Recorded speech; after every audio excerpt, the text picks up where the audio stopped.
Менин кайынсиңдим бары ал ажырашып кеткен, азыр ал көп балдары менен сүйлөшөт.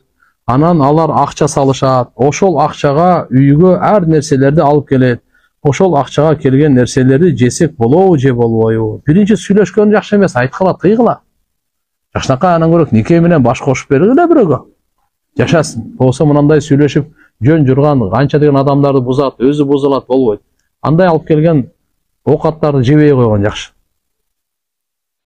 Менин суроом, менин 3 айлык кызым чарчап калды. Ошол кызым жаткан жерге белги кылып, атын эле кичинекей ташка жаздырып койсок болобу? Башка бирөөлөр байкабай казып салабы деп эле жүрөгүм кыжалат. Мен энемин, мен үчүн өтө оор болуп жатат. Аллахым разы болсун. Болот. Урматтуу эне, белгилеп койсо болот. Чоң мрамор таш тияктакта да болбойт. Белги катары өлүктүн, маркумдун атын, атасынын атын жазып койсо болот.